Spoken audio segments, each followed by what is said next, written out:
So we had a lot of focus on the demand within China and where that market was going. I think the word greedy was used when it comes to China. But let's focus now on the US and the whole value chain, basically. So looking at the demand and how other industries might well be playing into this. And as a result, different partnerships that may be formed to help, which would then help the whole cobalt industry. So looking at this now in a little bit more depth with our focus on the US, very pleased to welcome our moderator for this panel, ladies and gentlemen, from the Cobalt Institute, the Head of Communications, Marina Demidova. Marina. Hello everyone and welcome to the fourth session of the Cobalt Congress that will discuss challenges and opportunities for building a cobalt value chain in the US. My name is Marina Demidova, I'm Head of Communications at the trade association Cobalt Institute, and I'll be your moderator today. As we've been discussing yesterday, the cobalt industry is operating in a new reality. Market conditions have weakened despite the growing demand. Geopolitics are coming into play as countries race to secure their access to supply chain, and the need to stop climate change is becoming more and more urgent. And cobalt is part of the solution to achieving a green and sustainable energy transition. It guarantees the stability and durability of electric vehicle batteries, and it's integral to many sustainable technologies, and it's also infinitely recyclable itself. And the US is a critical stakeholder in the cobalt debate, as its policies are also starting to reshape the global supply chains. And I guess this session today will discuss questions of whether the US will be able to build cobalt's value chain domestically. Will it also be able to benefit from its mining and refining potential? Will there be enough demand for cobalt in the US? And what partnerships will it have to make along the way to establish or to achieve all this? So we'll be hearing from four experts on this topic today. I'm delighted to introduce you to Jen Fendrick, Director of Public Policy at KoBold Metals, Michael Hollomon, Commercial Director and Board Member of US Strategic Metals, Navaid Alam, President and CEO of EVelution Energy, and Matthew Zolnowski, President of Greyfriars. So each of our panelists represents a very specific part of the cobalt value chain, which really gives us an opportunity to do a deep dive into how your particular sectors can contribute to building a resilient cobalt supply chain in the US. Michael, I suggest we kick off with you. So the US Strategic Metals aims to become the leading domestic producer of battery materials that are just so crucial for climate change, for fighting climate change and realizing the energy transition. Your company is developing a cobalt nickel mine in Missouri, and it seems like Missouri is just a start. And I just wanted to maybe kick off with you and ask you a question to first present your company and also perhaps elaborate on what really needs to happen on the government, industry, society level to build a robust cobalt value chain in the US. Thank you, Marina. Starting off first, it's always nice after a great evening and a great event. We're really happy to be here. I think the cigar is going to make my voice a little gravelly, so I hope you all can bear with me. Had a cigar last night.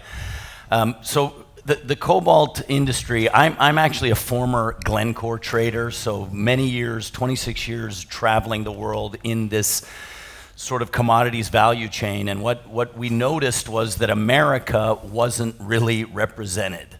There are many great trading companies around the world, Glencore being one of them, but the Americans sort of, they kept to themselves, they farmed out the mining, they farmed out the processing, and didn't show up to the table. And I remember many times in Africa, around different countries, looking at new mine development, new processing development, and our big rival to the east, the Chinese, very intelligently were there, helping African countries, Latin American countries, getting these mines up and running, and building processing back in China.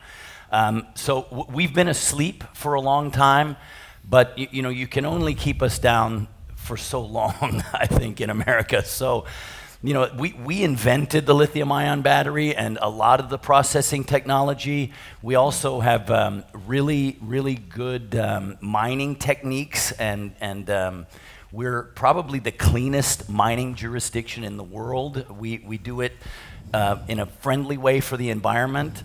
So when I got the chance after I retired from Glencore and then Gunvor, and I heard about this mining asset in Missouri, I was really intrigued. I didn't know a lot about cobalt, nickel, and copper. It was the summer of 2017, and I knew that EVs were all the rage, and the battery storage story was really interesting. So I got a call from our CEO and our chairman, and they were an environmental cleanup company doing a cleanup in Missouri on an old lead mine.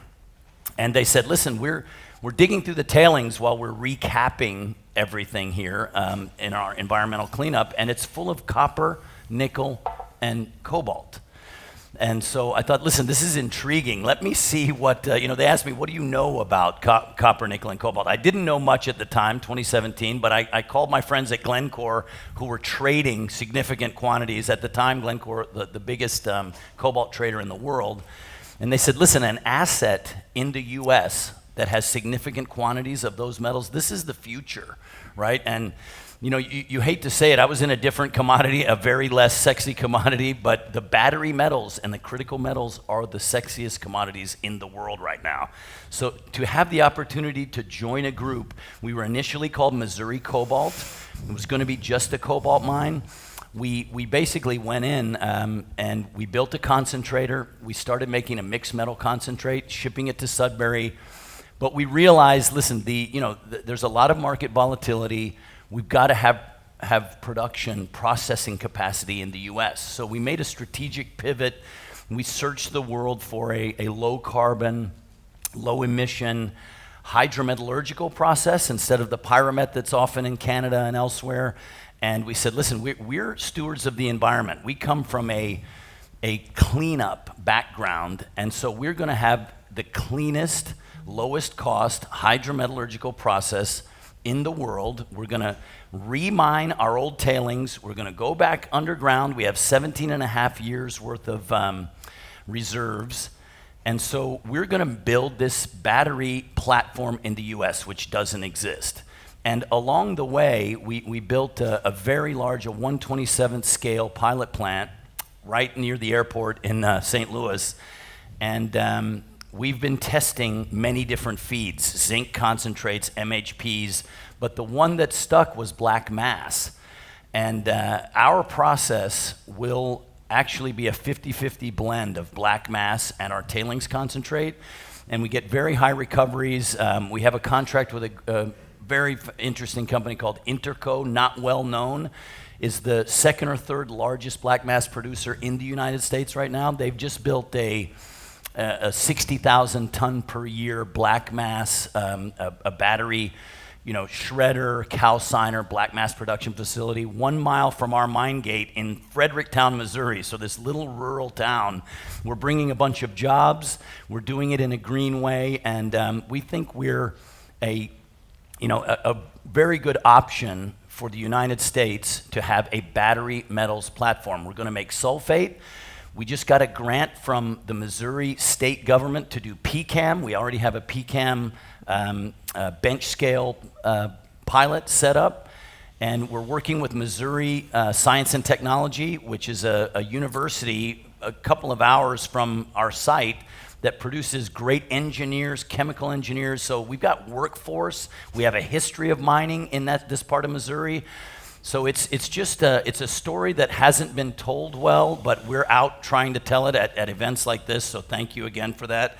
And what can industry do? I mean, industry needs to show up in America. We need to show up and actually do the thing. So we're building. We're 50% complete with our processing. We're almost underground. We are producing concentrate from tailings now, so we're in production.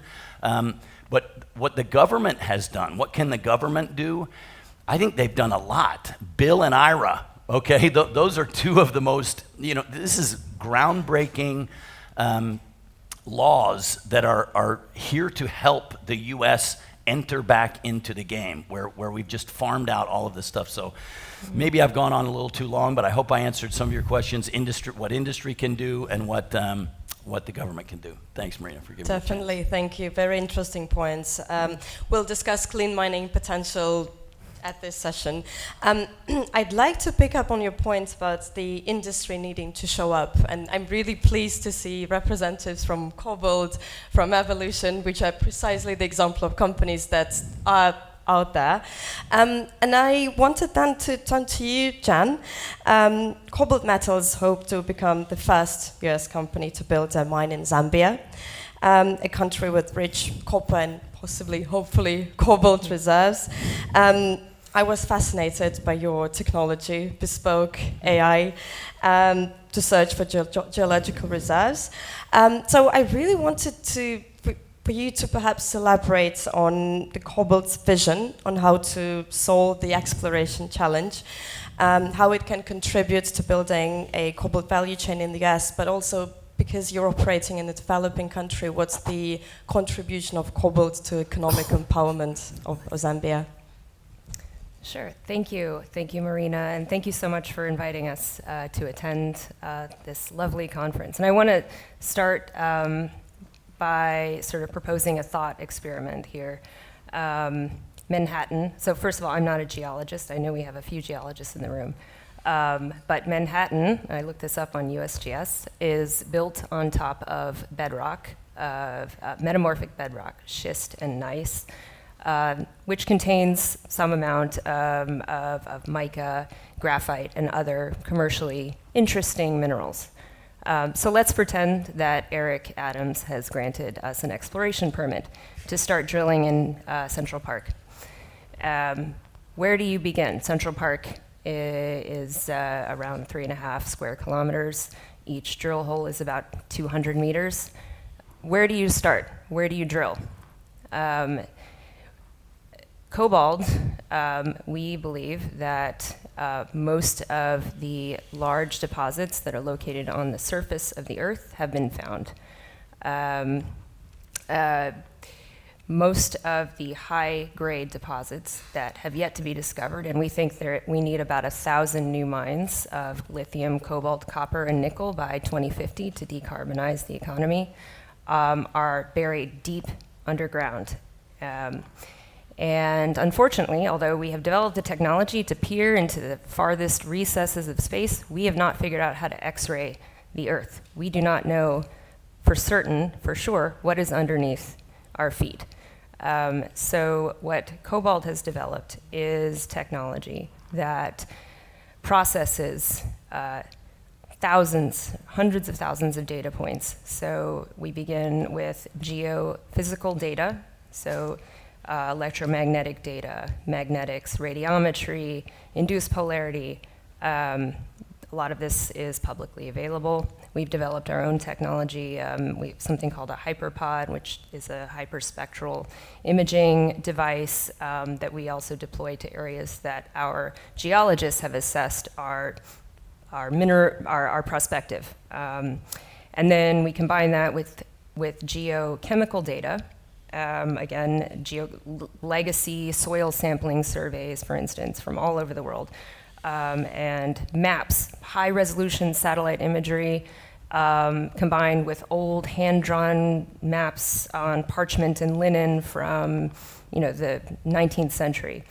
And we feed this all into sort of a set of data platforms, machine learning platforms, and artificial intelligence that we call this whole set machine prospector. And then instead of developing one hypothesis as to what is the most likely location of an anomaly, for instance, in Central Park, we develop 10,000 models, for instance, 100,000 different models. And then we assign a probability, or the platform, the algorithms assign a probability to each model, the likelihood that each model is in fact the correct model. And then based on what this is called a stochastic inversion, approach to mineral exploration. We combine these data sets, these data points, with our geologists' knowledge of, they have encyclopedic knowledge of orogenic events, when the continents collided and separated, and we pull all of this together to inform our decision on where to drill. So in Central Park, where are we going to drill? We will use all of these data points, so artificial and human intelligence, to help us design our exploration program. And it's this approach that we took to find this deposit that you referenced in Zambia called Mingomba. We are currently developing this deposit into a mine that we are in the process of conducting a mineral resource estimate. Should be finished by early September, and we currently have assessed that it's going to be producing by 2032 somewhere on the order of 400 to 500,000 metric tons of copper per year. And we are using the machine prospector, so the artificial intelligence combined with human intelligence to continue to define this resource. And we're finding every day, we have 6 diamond drills that are running 24 hours a day that are finding new deposits. And we, in addition to Zambia, we actually have 60 projects going on all over the world, including one in Skolai, Alaska, which we are still in the exploration phase. But if we do find a commercially viable deposit, it will be a nickel cobalt deposit in Alaska. And we do hope to know by the beginning of next year whether or not we can begin to proceed to develop this into a mine. You asked what the U.S. government can do, so I think I agree with Michael. The U.S. government has been extraordinarily supportive, for the most part, I think certainly in the processing space.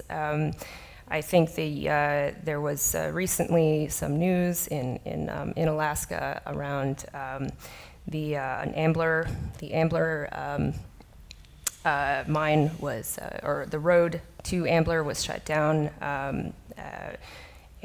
So it would be, this does not affect our deposit, but we certainly, hope that the U.S. government, I think continues to help support domestic mining industry.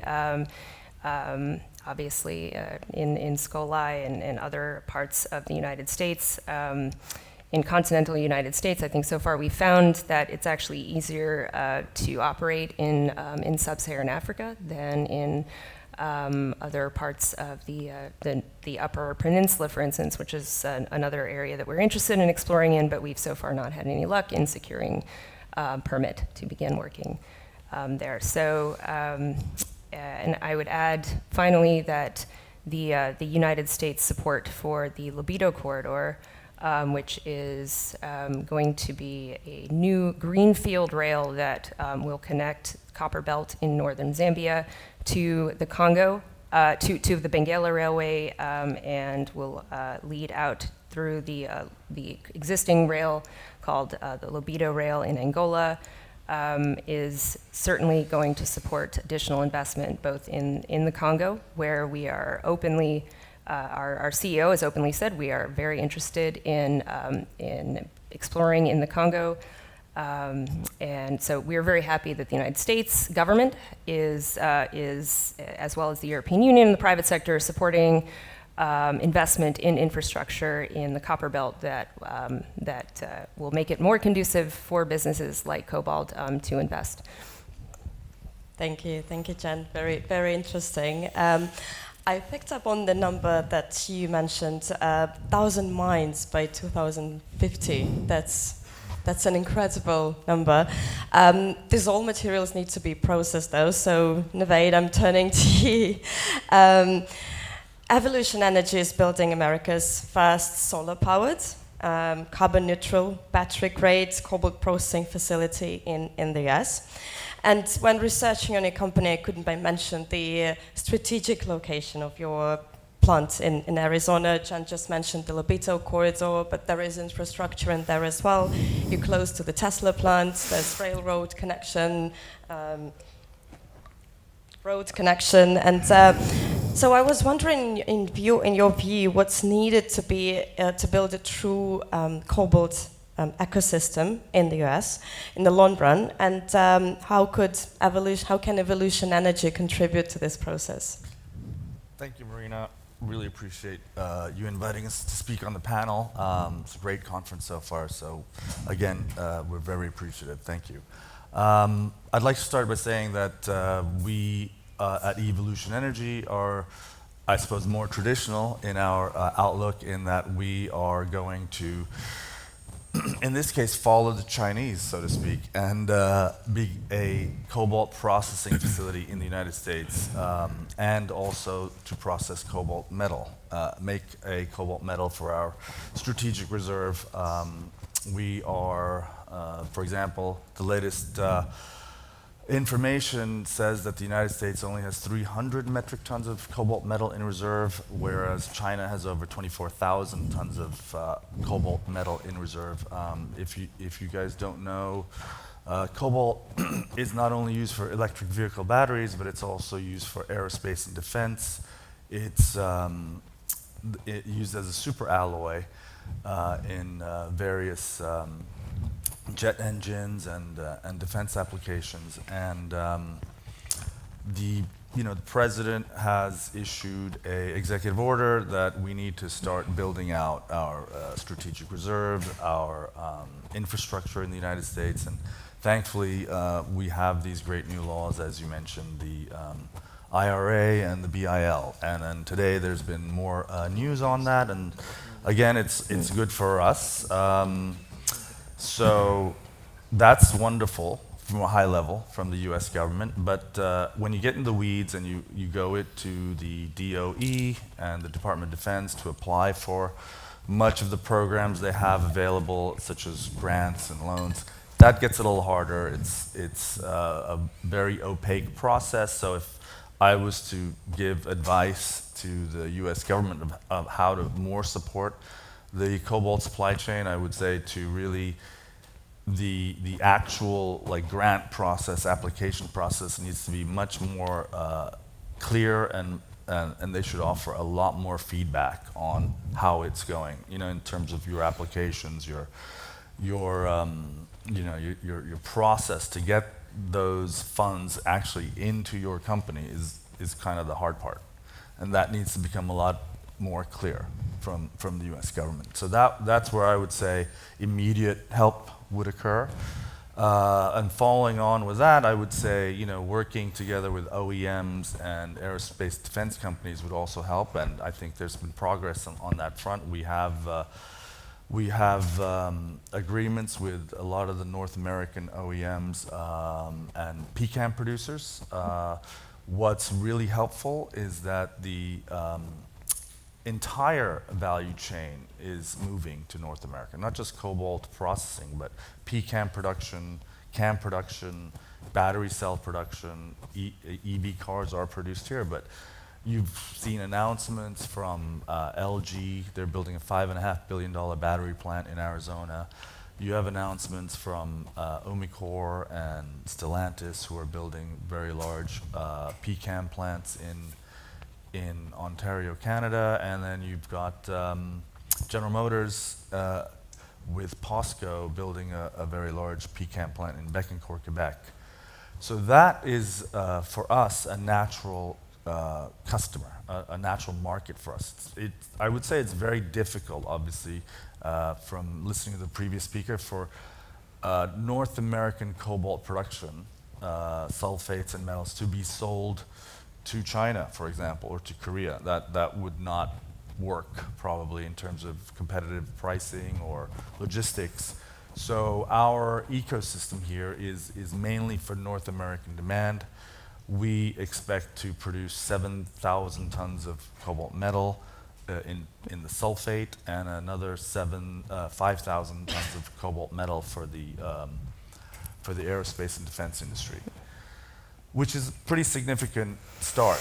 That should represent 20 to 40% of U.S. cobalt demand, depending on how high demand gets. But we expect demand to continue rising over the next few years. As mentioned, the super alloy market is growing 10% year over year in the United States. Again, that's probably related to geopolitical issues that have come up recently, and the fact that we've offshored much of the basic infrastructure. Over the last 30 years, basic infrastructure, development, materials, processing.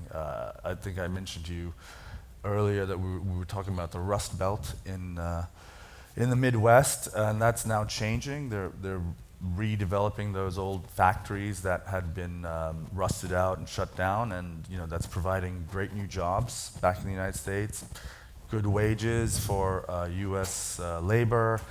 The fact that we are building more back in the United States is really helpful for our labor and in terms of higher wages, better benefits. So it's reindustrializing America is very important because we've lost that over the last 20 years.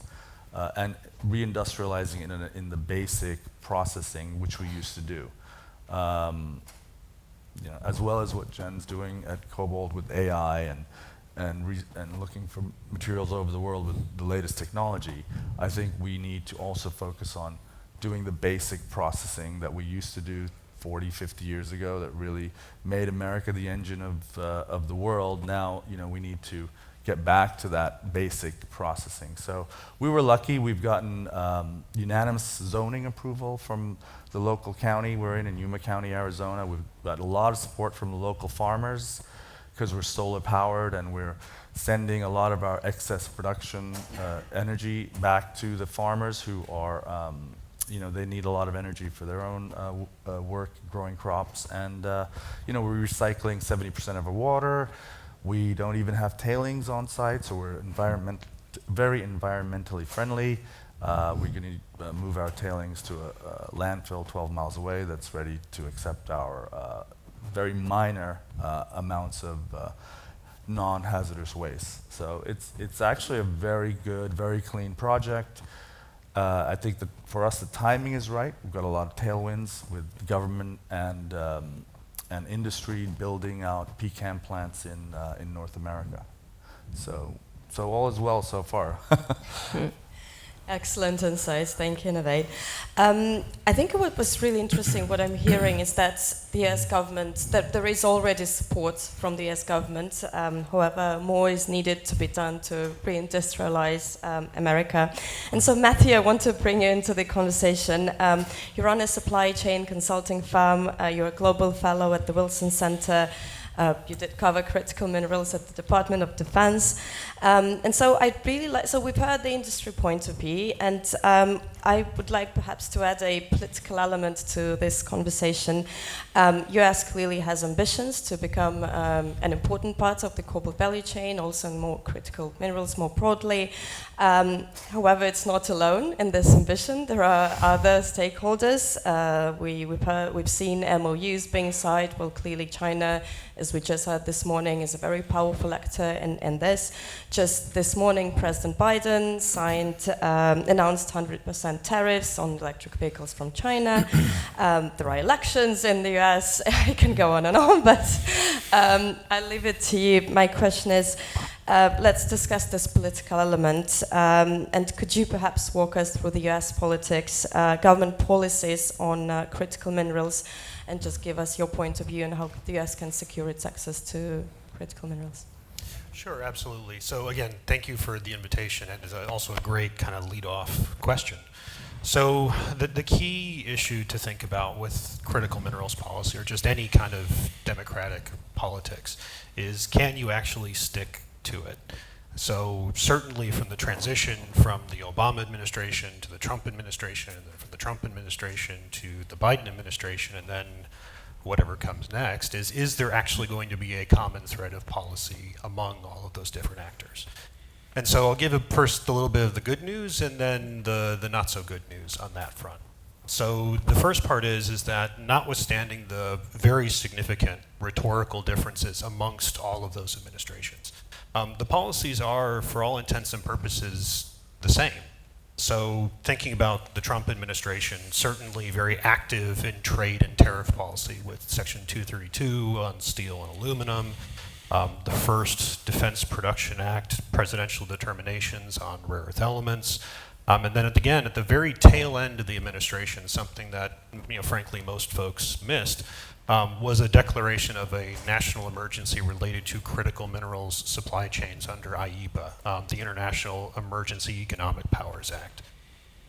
Fast forward to the Biden administration, and what do we have? We have a comprehensive supply chain report under Executive Order 14017, which again talks about critical minerals.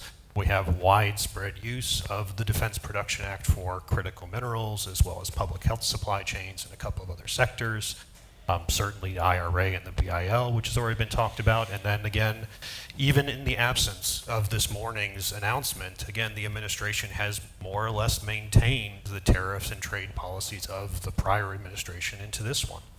So notwithstanding all of the very significant hand-wringing about, oh my God, what's going to happen with the next election in November, for the most part, we've reached a new baseline of what constitutes American politics, at least as it pertains to critical minerals. And that's because there are at least 4 major factors that, for all intents and purposes, are completely unchanging.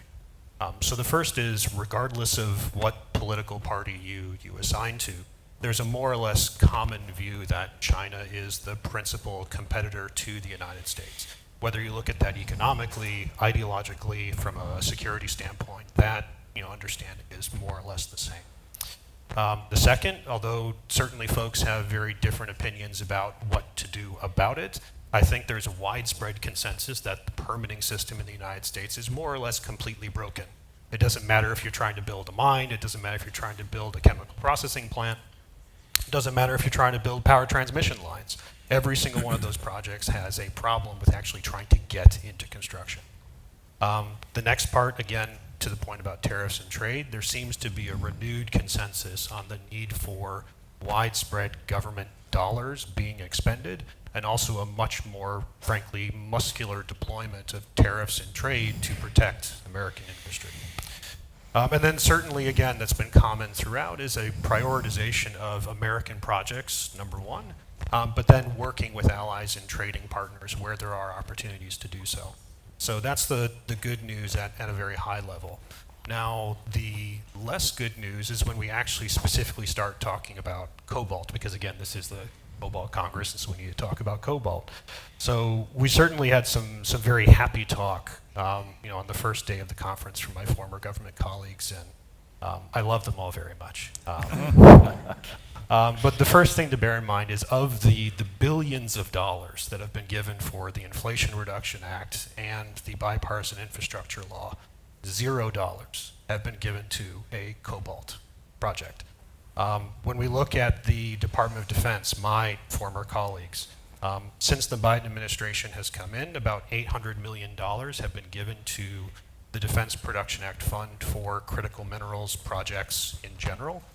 Of that, only $188 million has been put on contract for battery minerals, and within that bucket of battery minerals, only $18 million has gone to Cobalt projects.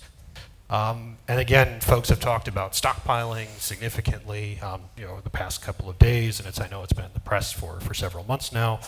And again, good news first, over the past 3 years, the Congress has given $253 million to the Department's stockpile program to go out and buy new commodities.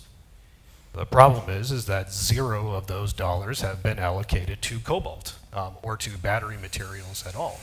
And so the skinny of it is there's a significant level of ambition with investing in supply chains, but the real kind of brass tacks question is, when does the policy start turning into actual action and putting those funds into projects, and especially in the Cobalt space? Now, as we're kind of looking forward, again, I emphasize the following of the money. And that's because there's never any shortage of white papers, of policy pronouncements, of I'll call it glorified doorstops, depending on your perspective on those policy papers. But the real question is, money talks. And so what is the plan for the next administration, whether it's Biden 2.0, Trump 2.0, or some other candidate? Are they actually going to start to put their money where their rhetorical mouth is and actually start delivering? Excellent points, Matthew. Thank you. I $0. It's a striking number. Let's maybe talk money then. Michael, I'd like to turn over to you as industry representative. What do you think the US should do then to attract investment in the cobalt industry to help you flourish? Cobalt prices going up would be really good. That's the kind of refrain we get. We're actually doing a raise right now with JP Morgan. We're looking at all options. We have a white paper. We're actually working with Matt. I cannot say enough how his company, Greyfriars, is excellent at navigating Byzantium, which is what really Washington is. But we have a white paper in with the DOD. It's in a black box. We don't know what's happening with it, to fund the mine. So if we could get funding from the US government putting their rhetorical money where their mouth is, that would be great. We're also, we have a MESC grant application that's working its way through, and we're doing a raise. But when we talk to investors, everyone loves the story, but they're afraid of the volatility. And we try to mitigate that with having 4 metals, right? We have lithium, we have copper, we have cobalt, and nickel. But it is still not moving the needle. The big banks, they know the energy transition is coming. They know EVs are here to stay. That genie is out of the bottle. Maybe it's not as fast as we would all like, but it's coming. There's the commercial batteries and commercial electronics are starting to pick up again. The post-COVID kind of swan song is being revived now. You've got global scooters and e-bikes that people don't really talk about, but they're making their way into the recycled industry. But it's hard to talk this stuff up when you see cobalt price where it is, languishing. Copper is kind of our savior right now. Hey, look at copper, but nickel and cobalt, we've got too much. So to show them the cliff that's coming, 26, 27, whatever it is difficult to get the money that's on the sidelines. It's there. People want to invest in this segment, but it's hard to get them out without the volatility. That's why if the government can signal by giving a grant to a cobalt mine, a cobalt project in America, I think that would move the needle. When you have the USG blessing, the people will get off the sidelines. Right now, for us at least, it seems like, listen, the government hasn't blessed you with a grant or a loan or one of these tools. So maybe there's a reason for that, and it's a headwind. Not getting the grant is a headwind with investors. But the long term, we know there's room for everybody. We know that this is going to happen. It's just trying to convince people that it'll happen now. Precisely, thank you. Navaid, I want to turn to you. Michael just mentioned funding and prices are needed to support this great vision that companies have. What's your perspective on this? In your view, what should the US government do to support your industry? Well, I would agree exactly with Michael. He's hit the nail on the head. So we definitely need more private equity involvement. They're also sitting on the sidelines waiting. Luckily for us, we're a pure processor, so we're not that concerned about cobalt prices being low, because we buy cobalt hydroxide at market prices, and we sell our cobalt sulfate at market prices. So one area we could have some clarity is a better cobalt sulfate futures market in the United States. That would help also. Currently, cobalt sulfate in Europe and North America is priced off of the Rotterdam Metals Index, so it's not quite exactly right for the markets. As Jen mentioned, the Lobito corridor from Congo to Angola was funded significantly by the United States government. However, much of the materials that go through Lobito end up going to China, as opposed to the United States. So I really think the U.S. should do more funding of projects inside America to create demand within the United States, so that the projects that are funding outside of America can come home and be processed here. I've spoken to people at the State Department about, and they're not very happy that all the material that's going out of Lobito none of it's coming to America. So follow the Chinese with the Belt and Road Initiative has been an interesting project for them, spending tens of billions of dollars to build out nodes that feed the Chinese processing the factory of the world, so to speak. So we'd like to do the same in America and reindustrialize, as I said, and become more of an engine for growth. But you need the processing, you need the factories inside America to start producing again. So instead of spending money overseas, maybe they should focus spending the money in the United States. It is, after all, U.S. taxpayer money. So, it would help for them to spend it here so that they can have U.S. workers, have good jobs. Thank you. So I have good prices, funding, private equity funding in the US, which is really important to build domestic infrastructure. Jan, what's your view in it? And making a list for the US government.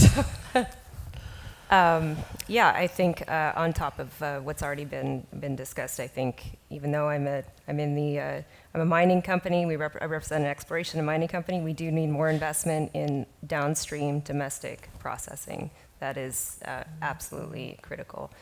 I think the U.S. government, although KoBold has not sought funding or support from the United States government, there are many other junior mining companies who are struggling, and I think the United States government needs to provide some support to other junior exploration companies. Canada has provides critical mineral exploration support to junior mining companies, and I think the United States should do the same while making the permitting landscape less hostile.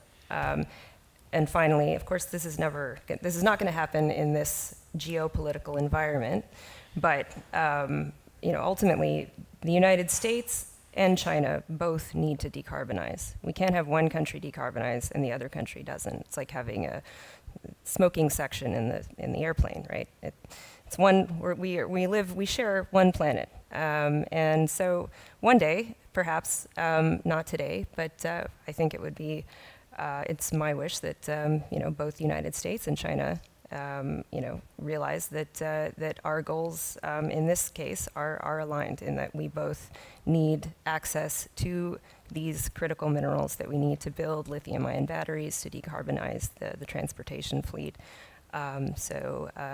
We reach our goals of keeping the temperature from rising more than 2 degrees Celsius by 2050.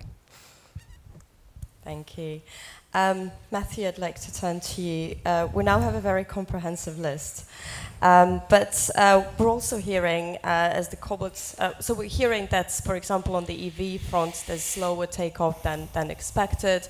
However, our KoBold market report pointed out yesterday that it's just started from a very low point. And that was expected.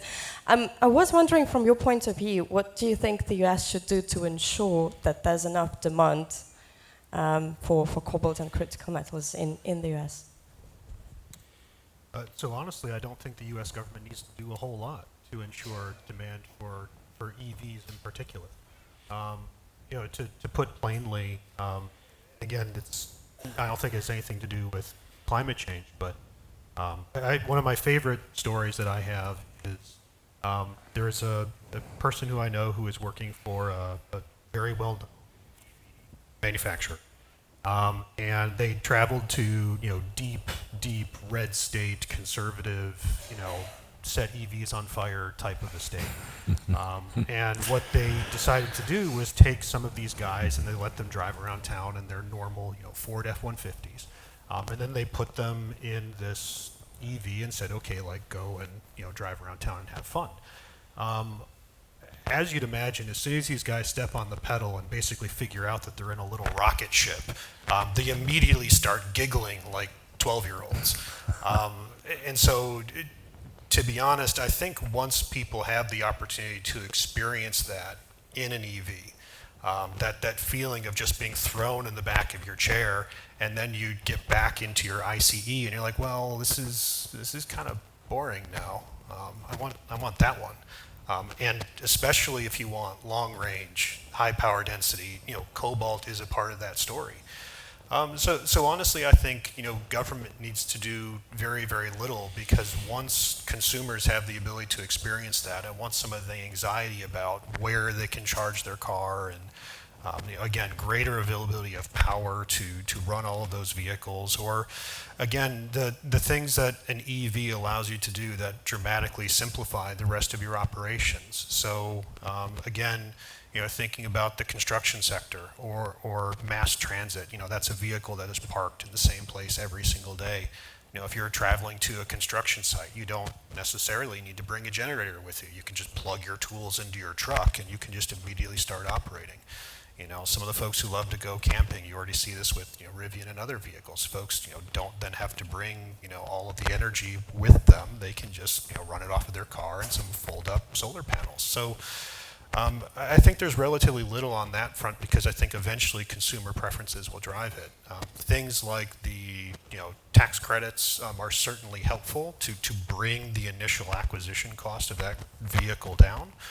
I think there are a handful of areas, and again, this is something that Duncan had mentioned the other day that we're experimenting with as ideas for this research paper, and that is, if you think about it in ICE and the commodity risk in ICE, the most significant part of that risk is driven by petrol, oil, and lubricants over the lifetime of the car. And so the consumer bears all of that risk, and there's really not a whole heck of a lot you can do about that. You can't control oil prices as the driver of a car. On the other hand, with an EV, it's the other way around. You as the consumer eat all of that risk when you buy the car, and you have it for the lifetime of that vehicle. And so is there another business model that allows you to take some of that commodity risk off the table, and then again, make that price of entry a little bit easier for folks? Thank you, Matthew. I had a chat with Ernest Scheider yesterday, who wrote a book, The War Below, and he was pointing out the issue of choices, and including the society in this, the economic aspects into developing cobalt value chain and value chain for critical metals. But my question is, do you think the US can do it alone? And can it? So what kind of maybe international partnerships are needed? What kind of supports externally does it need to develop all that jam? Sure. So I before I worked for KoBold, I was with the State Department, working for Undersecretary Jose Fernandez, who spoke yesterday about the Mineral Security Partnership, which is as the name implies, it's a partnership of 13 like-minded countries in the European Union who are building global friendly supply chains, let's say, of critical minerals, because the United States alone, or no country alone, can provide all of the minerals that country needs for the green energy transition. So that the Mineral Security Partnership was developed in recognition of this fact. And so absolutely friend-shoring, ally-shoring, and of course to some extent onshoring critical mineral supply chains is part of the United States' strategy. And I think I would just add one more point to your last question on what the U.S. government can do. I think it's clear that in the United States, it's not the case in Europe and China, but in the United States, people want to be able to drive for very long distances without having to charge the car. They want to be able to drive. Now, do most of us drive 500 miles in one day? No, but we want to know that if You know, on that one day or that 1 week that we decide to take a cross-country trip, we can drive for several hundred miles without recharging. And when we do charge, we don't want to sit there for 30 minutes or an hour. I think, obviously, U.S. government investment in fast charging stations and building more charging stations, and obviously upgrading the grid to be able to support all of the hopefully upgraded infrastructure, I think is absolutely critical to help spur demand for EVs in the United States. Thank you. Just picking up on the demand point, in the KoBold market report that we launched yesterday, there's expectation that we're expecting a supply deficit by mid-2020s. Michael, I wanted to ask you as a former trader, how do you think the US can prepare itself for future market developments like this while also growing the industry domestically? All of the above. You know, we have to build mines, we have to build processing, we have to be friend-shoring, we have to reach out. There's mines in Latin America, very interesting, that we can process the metals in the U.S. There's Africa. Lobito is huge. You know, we've been asleep on Africa for a long time. We need to make that a point of emphasis. And the world has to come together. We can go it alone, you know, in sections. We can't go it alone overall. And why would we? You know, we need the global community to work together to solve this problem. And I think the green choices are going to be the right choices, right? I don't think we need to force, and to Matt's point, you know, we don't need to force things, but the tax credits are good, right? And if you have tax credits, then you're incentivized to make the green decision. And then, you know, the people will watch X and they'll see the Cybertruck crushing the Lamborghini SUV off the line, and they'll say, hey, I do want that. That's what I want. So let's incentivize, let's drive, let's don't mandate that you have to get an EV. But I think we'll be able to solve all of these things. We just have to do it all and not talk about it. And that's the real frustrating thing, because, you know, those of us that are on the conference kind of circuit around the world, we talk and talk and talk. And you know, like Matt said, they're just not putting the money in, even though it's allocated. So let's spend, let's get our big investors to actually invest, and we can definitely do it. There's enough metal out there to make this green transition, you know, happen. We need to actually do it, do the work. Thank you. On the point of green choices and putting money where the mouth is, Navaid, I'm turning to you. I know you have plans for recycling. So how do you see the role of KoBold recycling evolving in the US in the future?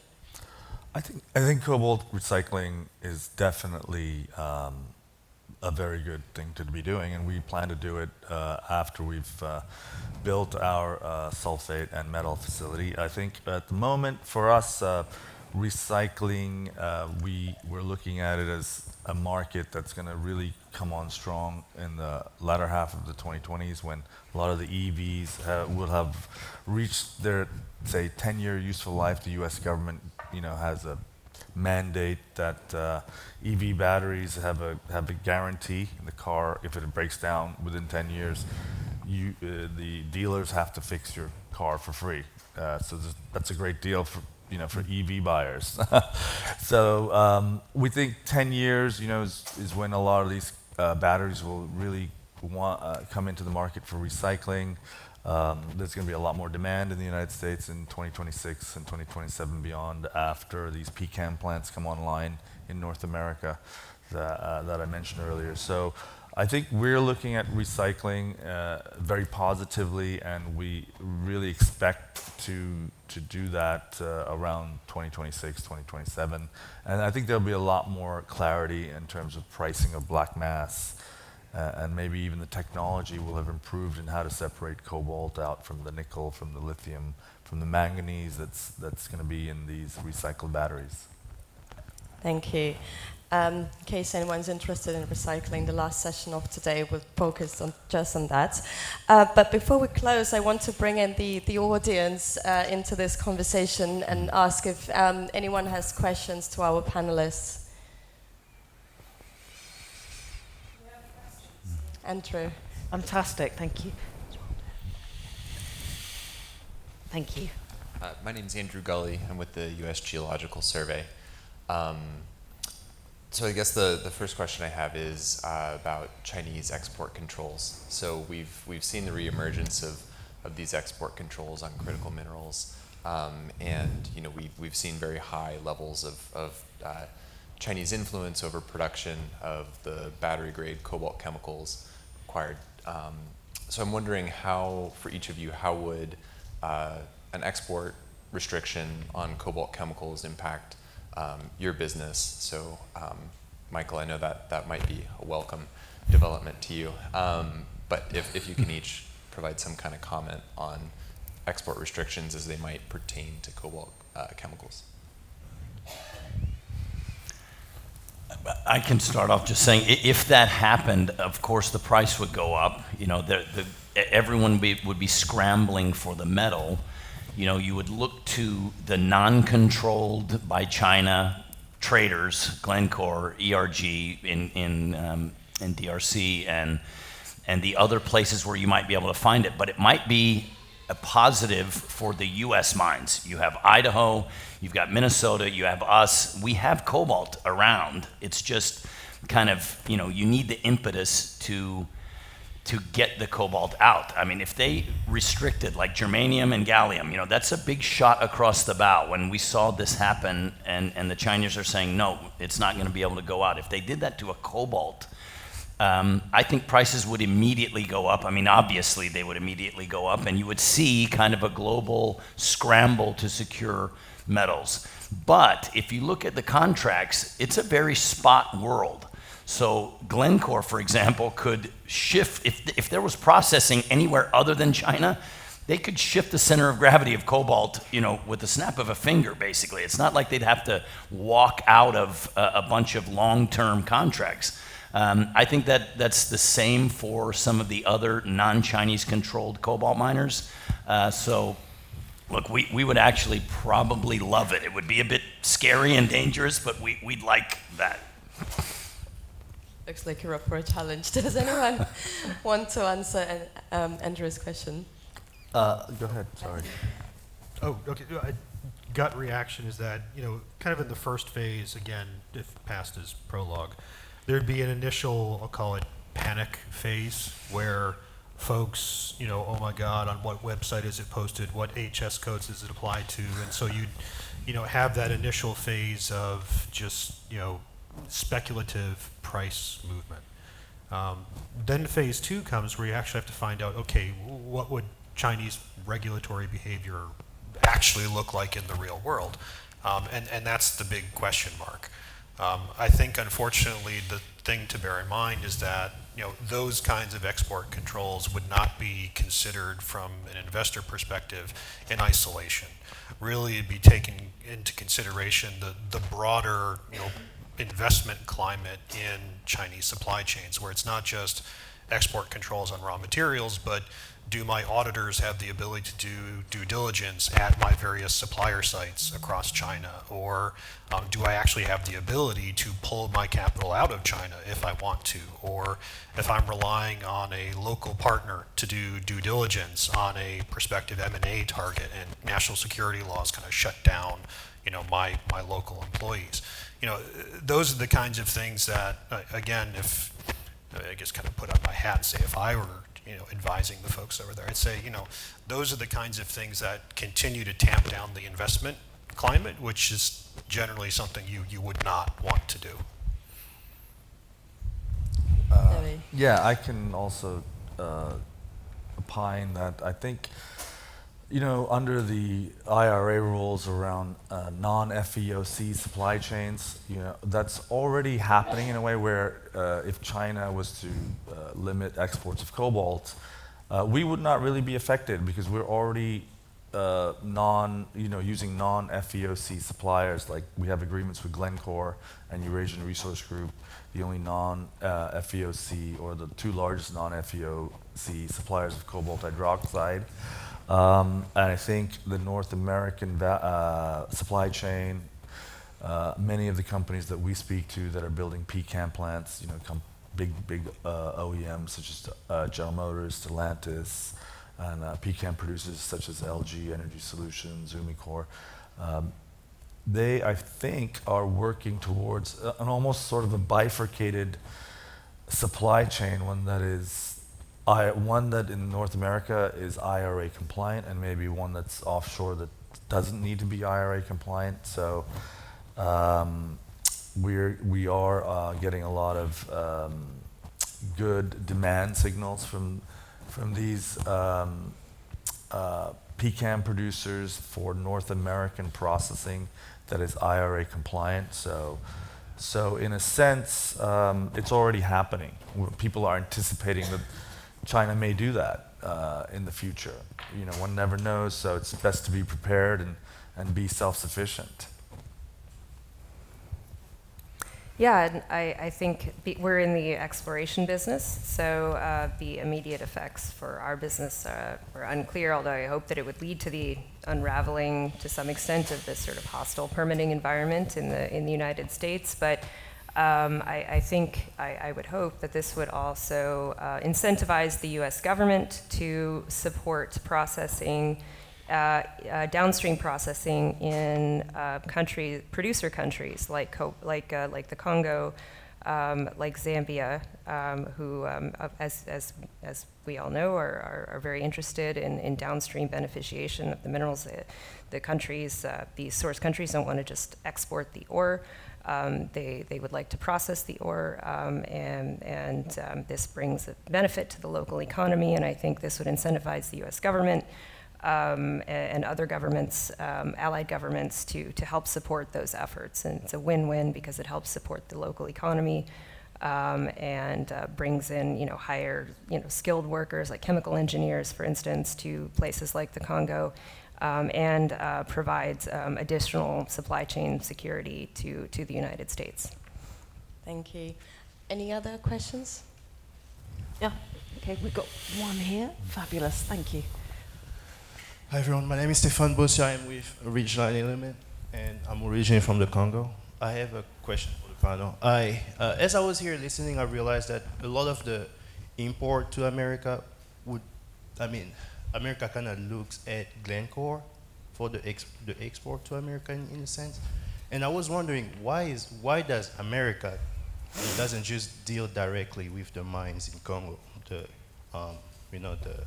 actual mines, instead of having to have Glencore as kind of like a middleman in a sense? Because I know that there is plenty of mines, Congolese owners and stuff like that would really love to have that support from American corporation, and also that partnership, because this is really what I think we want, a partnership. But that's kind of the question I had. Very good question, thank you. Who wants to go first?